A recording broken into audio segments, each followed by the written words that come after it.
Olá, muito bom dia, seja bem-vindo a mais uma edição do De Sol a Sol, onde lhe damos a conhecer todas as semanas o seu país rural.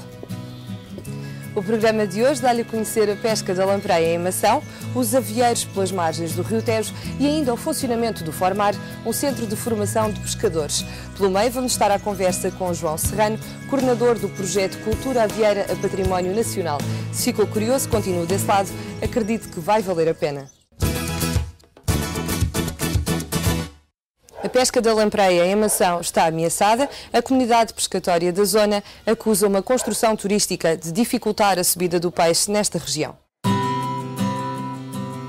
A construção de um açude em Abrantes está a impedir a subida da lampreia a montante do Rio Tejo. É pelo menos esta a razão indicada pela comunidade pescatória de Ortiga, que diz sentir-se lesada por uma obra dedicada ao turismo. O que prejudica mais agora que tudo é aquele açude que fizeram ali no Recio de Abrantes. Isso é o pior de tudo. Porquê? Porque as lampreias não conseguem passar aquela barreira. Aquilo tem muita altura e as lampreias não conseguem passar.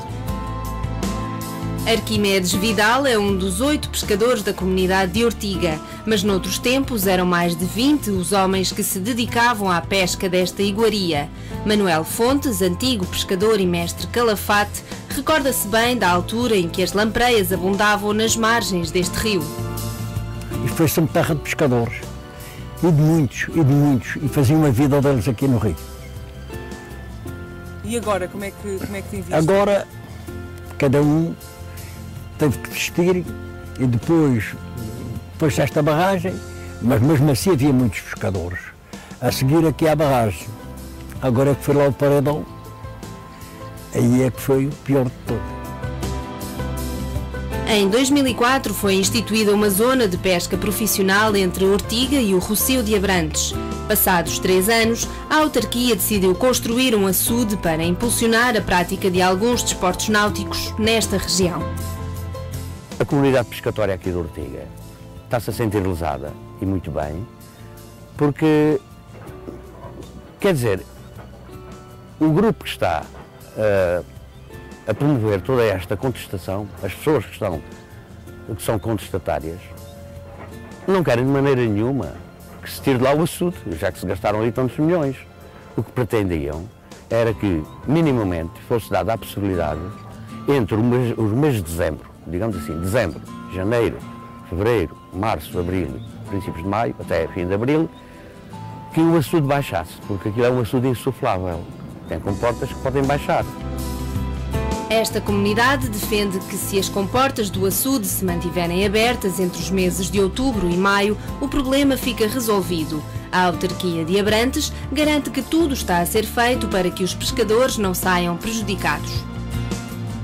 Foi o primeiro açude a ser construído em Portugal, e há vários, como sabe, com uma escada de passa-peixe. Houve esse cuidado de criar condições para que os peixes possam subir o rio, para a desova, portanto houve esse cuidado. Como também, penso que sabe, outros municípios que construíram em tempos outros açudes estão neste momento até a fazerem um investimento para a criação da escada de passa-peixe. Este açude, aqui em Abrantes, foi construído logo com essa condição, de permitir o acesso, a subida do peixe.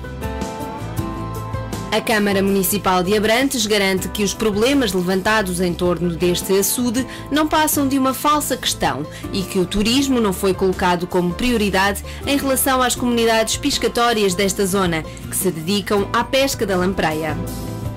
São os únicos a ser prejudicados nesta altura são os pescadores, não é mais ninguém, porque ninguém vai para ali tomar banho nesta altura, ninguém vai para ali andar de moto d'água, ninguém vai para ali andar de barco de inverno.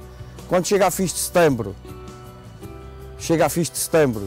e até aos fins de maio, ninguém anda ali.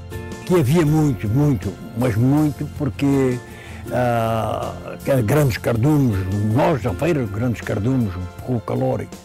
E depois os pescadores à linha vinham, pescavam, levavam quase o que queriam. Pronto, isto era riquíssimo aqui, muito riquíssimo em peixe. Por enquanto, o açude mantém-se ora com as comportas abertas, ora fechadas. A decisão cabe sempre à autarquia de Abrantes. Os pescadores permanecem à espera de respostas e com a certeza de que existem menos lampreias no Rio Tejo.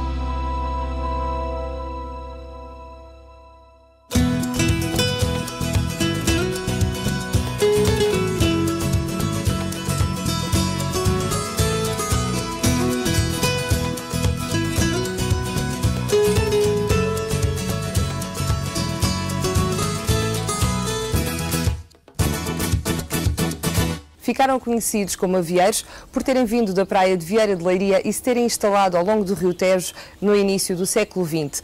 Construíram inúmeras comunidades que hoje se encontram em vias de extinção, cujas histórias o De Sol a Sol foi conhecer.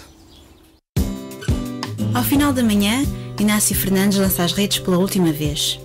É de madrugada, começa a faina e na época do sábado e da enguia, os pescadores aproveitam para compensar os períodos de maior escassez de peixe. À medida que o sol nasce, a comunidade de avieiros das Caneiras, em Santarém, vai-se recolhendo. Habituado a trocar os dias pelas noites, longe vão os tempos em que era no rio que encontravam o sustento. A vida de pescador eu nunca fui assim muito agarrado a ela, mas sei que a vida de pescador que era difícil. Era chover e fazer vento, e o pescador não podia voltar as costas ao mar, né? Tinha que ter o sustento para os filhos. Inácio Fernandes recorda-se bem dos primeiros anos em que começou a trabalhar no rio e das casas que as famílias construíam junto às praias. Chegávamos a começar à boca da noite, portanto, ao início da noite, e só nos deitávamos de manhã. É quando chegávamos a casa que a pescaria feito toda a noite a pescar, toda a noite. Depois chegávamos a casa que nessas alturas, por exemplo, no verão, numa hipótese, a gente mudava dessas barraquinhas que a menina já viu agora aqui, tínhamos nas praias, fazíamos umas palhotas, umas casitas improvisadas de juncos, de canas e um sombreiro-zeco, e aí é que o pessoal vivia. Eram estruturas frágeis em madeira, levantadas por estacas para sobreviverem às cheias. Tem umas faixas, tinha umas faixazinhas, portanto que a madeira encostava e quando era no verão encolhia, quer dizer, quando era de inverno, com as chuvas unia, inchava, unia. Quando era no verão, aquilo, pronto, a madeira secava e ficava aquelas faixas, dentro de casa via as estrelas cá fora. E quando fazia vento, entrava e saía arejado, quando era um ar-condicionado que a gente tinha, aquilo era assim que se vivia, pois era miserável, não havia condições, não havia casas de banho, não havia nada. A deslocação destas comunidades começou no século XX. Famílias numerosas formaram aldeias piscatórias ao longo do Tejo à procura do peixe da região. Júlia Guerra relembra ainda os tempos das festas e dos casamentos que juntavam toda a população em comemorações. O meu pai era da Vieira. Veio para cá trabalhar para as caneiras, para as varinas, É uma rede muito grande, a cercar, vai tudo faz um arco, e eu depois apanhei a sábado e saboga, no tempo do sábado.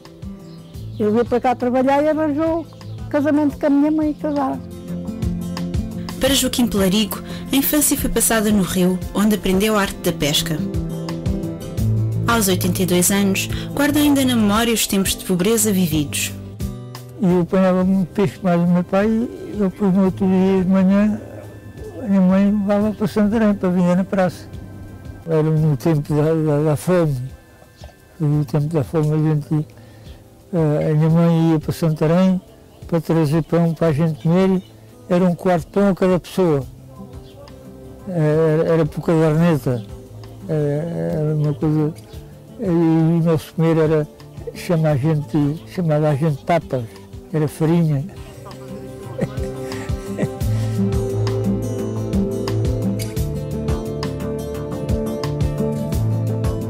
Do outro lado do rio, no Escaropim, Virgílio Botas ainda se recorda da chegada à aldeia em Salvaterra de Macos, quando eram os barcos que serviam de casas. Faziam-nos na bateira,